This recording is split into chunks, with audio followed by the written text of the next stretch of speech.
বিসমিল্লাহির রহমানির রহিম। রাষ্ট্র কাঠামো মেরামতের ৩১ দফা এবং জনসম্পৃক্তি সৈয়দপুর জেলা বিএনপি কর্তৃক আয়োজিত আজকের এই প্রশিক্ষণ কর্মশালায় উপস্থিত সভাপতি সৈয়দপুর জেলা বিএনপির বিপ্লবী আহ্বায়ক আব্দুল গফুর সরকার, উপস্থিত আছেন আজকের এই প্রশিক্ষণ কর্মশালা উদ্বোধক আপনাদের এই সৈয়দপুরের মাটি মানুষের সন্তান বিএনপি চেয়ারপারসনের উপদেষ্টা বেবি নাজনীন আপা, উপস্থিত আছেন আজকের এই প্রশিক্ষণ কর্মশালার প্রধান আলোচক বিএনপি ভারপ্রাপ্ত চেয়ারম্যানের রাজনৈতিক উপদেষ্টা ডক্টর মাহাদি আমিন। আলোচকদের মধ্যে উপস্থিত আছেন বিএনপির প্রশিক্ষণ বিষয়ক সম্পাদক, বাংলাদেশ জাতীয়তাবাদী ছাত্র দলের সাবেক সিনিয়র যুগ্ম সম্পাদক, যুগ্ম আহ্বায়ক ABM মোশাররফ হোসেন। উপস্থিত আছেন সাবেক ছাত্রনেত্রী বিএনপির সহ প্রশিক্ষণ বিষয়ক সম্পাদক রেহেনা আক্তার রানু। উপস্থিত আছেন বাংলাদেশ জাতীয়তাবাদী ছাত্র দলের সাবেক সাংগঠনিক সম্পাদক বিএনপির সহ প্রশিক্ষণ বিষয়ক সম্পাদক আনিসুর খন্দকার তালুকদার খোকন ভাই।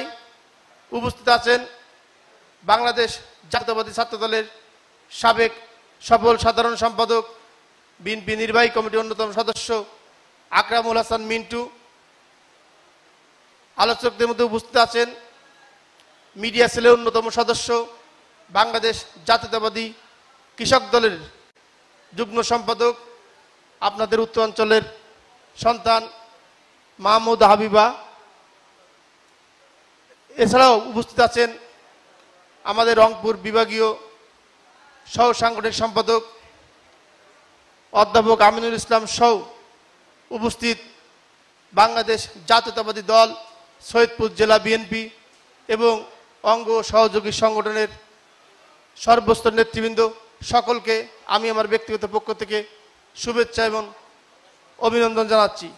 প্রিয় নেতৃবৃন্দ, সারা বাংলাদেশ ব্যাপী আমাদের এই রাষ্ট্র মেরামতের ৩১ দফার যে কর্মযজ্ঞ চলছে তারই ধারাবাহিকতায় আজকে সৈয়দপুরের জেলা বিএনপির কর্তৃক আয়োজিত আজকের এই প্রশিক্ষণ কর্মশালা। আপনারা আজকে এখানে এসেছেন এই প্রশিক্ষণ কর্মশালার এই রাষ্ট্র কাঠামোর ৩১ দফা সম্পর্কে জানবেন এবং জেনে আপনারা বাড়ি চলে যাবেন, বিষয়টা কিন্তু এমন না। আমাদের এই প্রশিক্ষণ কর্মশালার সুনির্দিষ্ট লক্ষ্য এবং উদ্দেশ্য আছে।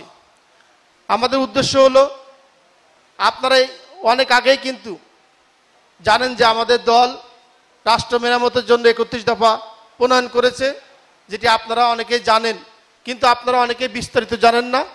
আপনাদেরকে বিস্তারিতভাবে জানানো এবং আপনাদেরকে প্রশিক্ষিত করেই বিএনপির এই রাষ্ট্র মেরামতের যে ৩১ দফা বিএনপির ভবিষ্যৎ কর্মপন্থা যেন আমরা আমাদের সকল স্তরের জনগণের মাঝে ছড়িয়ে দিতে পারি, সেই লক্ষ্যেই কিন্তু এই প্রশিক্ষণ কর্মশালা। আজকে আপনারা এখানে এসেছেন রাষ্ট্র কাঠামো ৩১ দফা সম্পর্কে বিস্তারিত জানবেন এবং জেনে আপনারা এখান থেকে আপনারা স্ব ইউনিটে আপনারা আমাদের নেতৃবৃন্দর মাঝে যদি এই রাষ্ট্র মেরামতে ৩১ দফা এই দফাগুলো আপনারা ছড়িয়ে দিতে পারেন এবং আমাদের নেতৃবৃন্দ যদি স্ব এলাকার সর্বসাধারণের মধ্যে যদি এই ৩১ দফা ছড়িয়ে দিতে পারে তাহলে কিন্তু আমাদের লক্ষ্য এবং উদ্দেশ্য পূরণ হবে। আপনারা জানেন গতকাল আমাদের ভারপ্রাপ্ত চেয়ারম্যান বলেছেন আমরা অদৃশ্য শক্তির বিরুদ্ধে এখনো যুদ্ধ করে যাচ্ছি, সামনে নির্বাচন হবে, ইনশাল্লাহ সেই নির্বাচনে বাংলাদেশ জাতীয়তাবাদী দল বিপুল ভোটে বিজয়ী হয়ে সংসদে আসবে। কিন্তু আমাদেরকে মনে রাখতে হবে, আমাদের নেতা বারবার বলেছেন যে জনগণের আস্থা নিয়ে জনগণের মন জয় করেই কিন্তু আমাদের ভোটে জিততে হবে।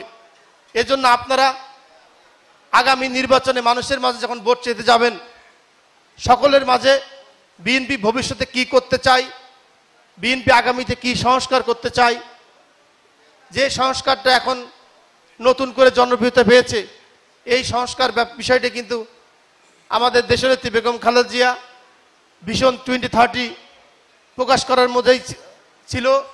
এর আগে 2019 সালে দেশনায়ক তারেক রহমানের 27 দফার মধ্যে ছিল।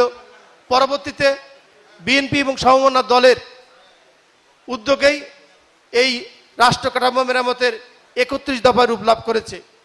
আমরা যদি এটা বিস্তারিত জানি এবং জেনে আমরা যদি আমাদের সকল ভোটারের মাঝে এটা ছড়িয়ে দিতে পারি, তাহলে আমাদের ভবিষ্যতে ইনশাল্লাহ আমরা বিশ্বাস করি বাংলাদেশ জাতীয়তাবাদী দলকে দেশের জনগণ আরও বুকে টেনে নেবে এবং বিএনপিকে বিশ্বাস করে বিএনপিকে রাষ্ট্র ক্ষমতা আনার জন্যই বিএনপিকে ভোট দেবে।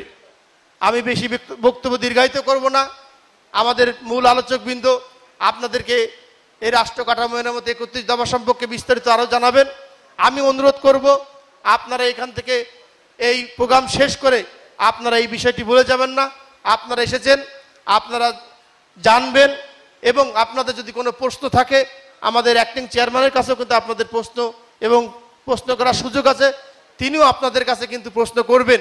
সুতরাং আপনাদের কাছে যে 31 দফার যে বইটি আছে, যে বুকলেটটি আছে, আপনারা সবাই এটা পড়বেন এবং জানার চেষ্টা করবেন। আমাদের বিএনপির মহান প্রতিষ্ঠাতা, মহান স্বাধীনতার মহান ঘোষক শহীদ রাষ্ট্রপতি জিয়াউর রহমান কিন্তু একটি কথা বলেছিলেন যে প্রশিক্ষিত কর্মী রাজনৈতিক দলের প্রাণ। সেই ধারাবাহিকতায় আমরা এই প্রশিক্ষণ কর্মশালার মাধ্যমেই বিএনপির সর্বস্তর নেতাদেরকে প্রশিক্ষিত করার চেষ্টা করা হচ্ছে। আমরা বিশ্বাস করি আপনাদের মাধ্যমেই আগামীতে বাংলাদেশ জাতীয়তাবাদী দল দেশের সর্বস্তরের জনগণের মাঝেই এই 31 দফা ছড়িয়ে দিতে পারবে। সেই আশা প্রত্যাশা ব্যক্ত রেখে আমি আমার আলোচনা